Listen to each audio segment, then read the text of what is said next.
Assalamualaikum warahmatullahi wabarakatuh. Ya, alhamdulillah ketemu lagi kita di pelajaran PJOK, Pendidikan Jasmani Olahraga Kesehatan.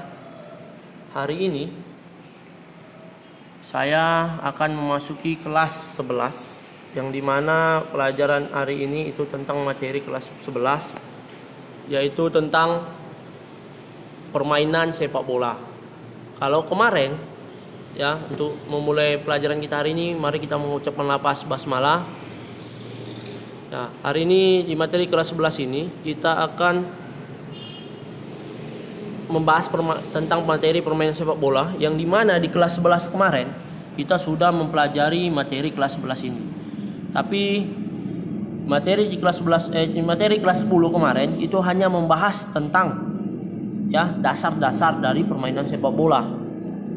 Ya, negara mana yang membawa sepak bola dan lain sebagainya. Di kelas 11 ini kita sudah masuk yang namanya, ya, yang mana ya, kita udah menganalisis tentang permainan sepak bola. Ya, ada juga nanti ada belajar tentang strategi permainan sepak bola, teknik-teknik dasar sepak bola, ya, teknik bertahan, teknik menyerang dan lain sebagainya. Nah, di sini sudah ada abang-abang dan kakak lihat permainan sepak bola. Saya akan menjelaskan. Saya sebagai guru PJOK, ya, saya akan menjelaskan. Baik, kita masuk ke materinya. Untuk mempersingkat waktu, permainan sepak bola, sejarah sepak bola abang-abang dan kakak-kakak sudah tahu berasal dari negara mana, ya. Nggak ada yang Yunani dan sebagainya, tapi yang pasti itu negara Inggris, dan itu terbukti dengan berkembangnya permainan sepak bola di Inggris. Abang dan kakak bisa lihat sendiri. Induk sepak bola, ya, induk organisasi sepak bola yang ada di Indonesia itu ada PSSI. Tapi PSSI Persatuan Sepak Bola Seluruh Indonesia. Ya, itu yang menaungi permainan sepak bola yang ada di Indonesia. Liga-liga di Indonesia itu. Baru ada yang namanya PSSI itu dinaungi oleh FIFA, Federation International Football Association, yang dimana FIFA ini adalah membentuk liga-liga atau membentuk Piala Dunia, yang dimana negara-negara itu diperlombakan dalam cabang olahraga sepak bola.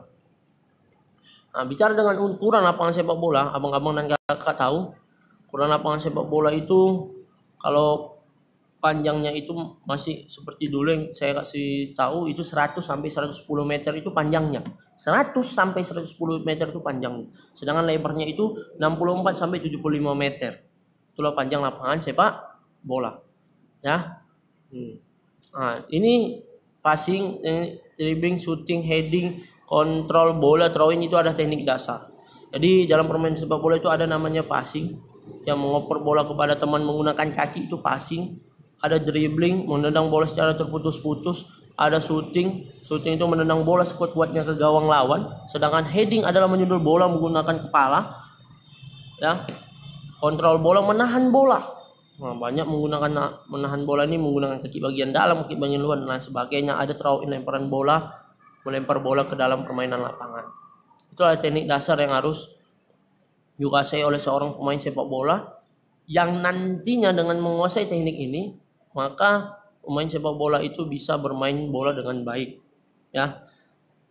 Tadi seperti yang saya jelaskan sama abang dan kakak, ada namanya strategi, ada strategi menyerang, ada strategi bertahan. Dalam permainan sepak bola itu, ketika kita menguasai teknik dasar, maka ada namanya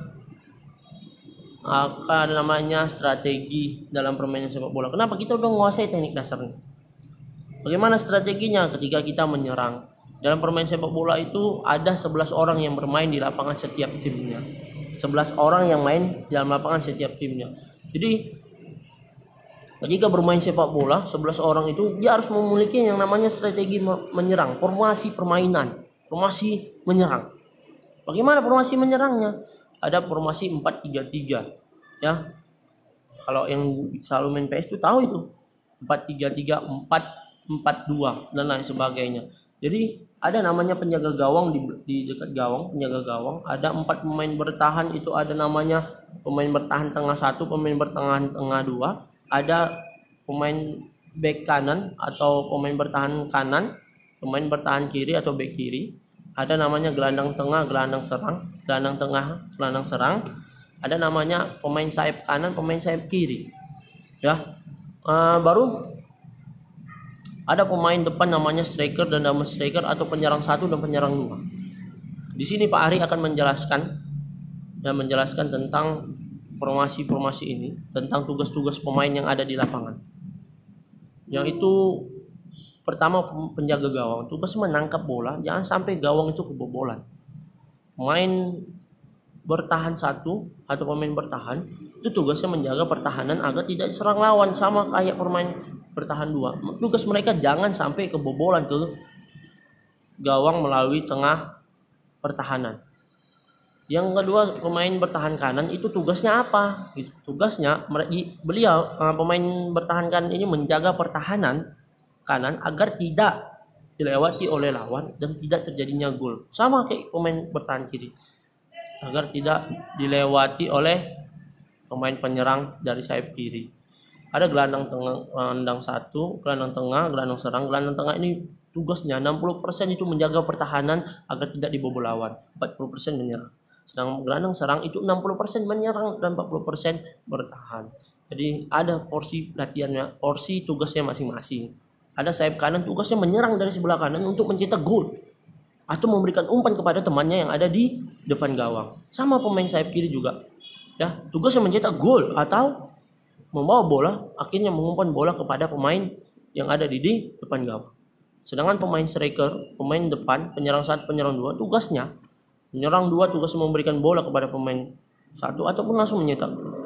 Sedangkan penyerang 1 tugasnya itu adalah 1, mencetak gol sebanyak-banyaknya agar timnya itu menjadi menang. Ya, timnya menjadi menang. Nah, jadi tugas penyerang-penyerang ini adalah mencetak gol sebanyak-banyaknya. Jadi abang-abang dan kakak, ya, saya rasa inilah penjelasan dari saya tentang permainan sepak bola. Yang materi kita hari ini di kelas 11. Saya harap abang dan kakak itu memahaminya. Jika tidak paham, silakan ditanya.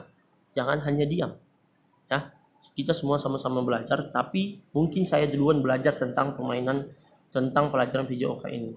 Pendidikan jasmani, olahraga, kesehatan. Walaupun kita belajar di rumah, saya yakin kalian tetap semangat belajarnya. Oke.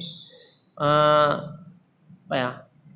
Tadi saya sudah jelaskan tentang ukurannya. Saya harap ukuran lapangan sepak bola jangan sampai tidak tahu lagi. Kalau misalnya ukuran lapangan sepak bola itu Pak, saya bermain di lapangan sekolah saya Pak. Apakah itu termasuk permain sepak bola? Bisa jadi. Itu namanya modifikasi. Tapi secara organisasi FIFA, Federation International Football Association, lapangan sepak bola ukurannya itu 100 sampai 110 meter. Sedangkan lebarnya 64 sampai 75 meter. Nah, ya, saya rasa itu saja. Saya harap abang dan kakak mengerti. Jika tidak paham silakan ditanya. Jangan hanya diam-diam saja. Semoga video ini siapapun yang menonton tentang pelajaran permainan sepak bola bisa memberikan masukan, ataupun abang dan kakak yang kurang paham bisa bertanya saya di channel saya ini atau di grup kita. Sekian dari saya. Jika ada salah kata saya mohon maaf. Jika ada kekurangan, mungkin dengan kekurangan itulah kita bisa belajar untuk menjadikannya kelebihan. Tetap semangat belajar di rumah. Yakinlah dengan rajin belajar, dengan rajin membaca dan rajin mendengar apapun yang dijelaskan oleh guru, abang-abang semua, kakak-kakak semua akan membuat abang dan kakak memiliki ilmu yang terbaik untuk menjadi orang-orang yang banyak ilmunya dan menjadi orang-orang yang sukses dan bisa membanggakan kedua orang tua. Sekian dari saya, Guru PJOK Muhammad Aryansah. Hari ini kita membahas tentang pelajaran permainan sepak bola materi kelas 11. Billahi taufiq wal hidayah. Assalamualaikum warahmatullahi wabarakatuh. Selamat siang sportif.